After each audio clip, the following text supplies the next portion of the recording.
Welcome in. If you dare, this is another episode from the Critics Collective. And today we're talking Stranger Things season 4. I'm Ron. I'm here with Iris. And if you check some of the other videos we had the opportunity to talk about some of the previous seasons as we get into season 5 as the conclusion. We also have Wicked Part 2 that concluded as well. Our review should be floating around for that. And the Stranger Things, the first shadow from Broadway. I had a chance to see that. So look out for that review, as well as regardless what you want to say, that play is canon. Duff Brothers said so. So do what you want. Do what you want with that situation. So for this one, we're going to go ahead and give you our highs and lows, and we're going to go ahead and rate Stranger Things season 4. Now, with that being said, we kind of know what's going on. We're in the late 70s, 80s of Hawkins, and we've progressed through the storyline of these teens, their parents, and their friends as they're working to basically take out bad guys and monsters on this kind of light horror type of thing. Iris, season 4, what's your highs and your lows? So, of course, my biggest excuse me, my biggest low is our loss of Eddie, or at least it's implied that we've lost him. If they magically bring him back in this new season, I would be very, very happy. Any other deaths that we had throughout season 4, I could give two shits about. I've only been devastated by two. In Butte, three. Barb, of course, Eddie, and Sean Astin's character. Okay, Bob. Because I'm like, if you don't say Bob, Bob. I'm No. Oh like, my god, I that's my loved guy. Bob. But Bob and yes, I Barb. was devastated. That was a big low for me this season. Not this season, but the past season. My highs, I would say since season 1, because season 1 was mostly about introducing us to everything, which Mhm. it was a little slow. These last couple of seasons, especially season 4, they've introduced us to a lot more, but at a faster pace, I feel. Mhm. And the storyline kept you at the edge of your seat this season. Um, so I would have to say that, this season was amazing. Like, at least I really loved it. It had me going through a whole bunch of different emotions of being, like, sad and angry, and I love that we got to see Dustin's character sing, even Never though ending story with Susie Q. Mhm. exactly, exactly. Even though him singing kinda was, procrastinating what needed to be done, because it's like, "Come on, okay, fuck the song. We need to get to the point of what needs to be completed." But I did. I really, really loved it. I will say everything that happened in this season, I have no complaints about. I really Okay. don't. Other than Eddie dying, that was my only, piss me off point. Okay, so for me, I think they hit on a few things. I wasn't really a fan again of the Russian storyline. I don't know if it's so Hopper can get the new 8 pack, 6 pack that he is rolling as they progressed in the storyline. We talked about it before, me and Manny, how it felt to have these kids do this. But I promise you, if you watch the Broadway play, if you get a chance to see it one way or the other, they do make sense of why Russia was the spot for that. Other than that, I thought Eddie was a rock star in this. I thought that the teens coming off of spring break and having those teen issues, love and growing as yourself and realizing certain things, I thought that was something. We continue to put down the foundations to get to season 5 and understanding how this is going to play out. Much like K-pop Demon Hunter, much like any religion or spiritual faith, trauma and doubt and sin seem to let things in, and we learn that with Chrissy's situation, as she's a flawed individual behind closed doors. To the public, she's perfect, and you're seeing how that flaw opened up a situation.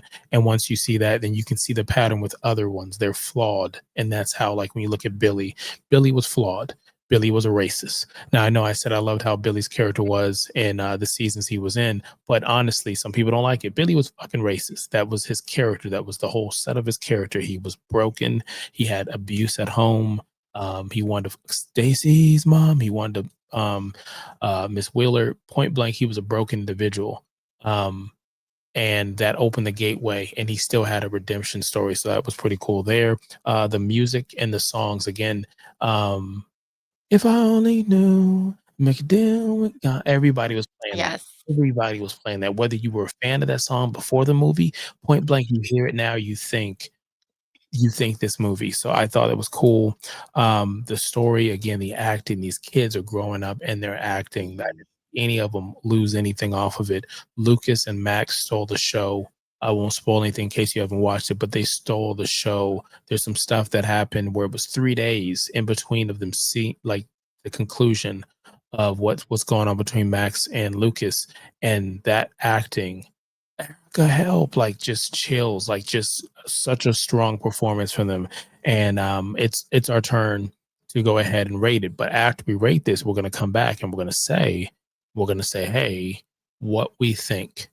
Theories going into 5. With that being said, so let's go ahead and rate it. We rate things here from a 0 to 5, 5 being excellent, 4, 3, 2, 1, all the way down to 0 being horrible, here at the Critics Collective. So let us know in the comment what you think season 4 is. What is that going to do? What is it doing? And we'll kind of go from there. Now, with that being said, hit the subscribe button, like, follow, and comment for more here at the Critics Collective. We would love to have you join our collective family. Now, Iris, what rating do you give season 4 of Stranger Things?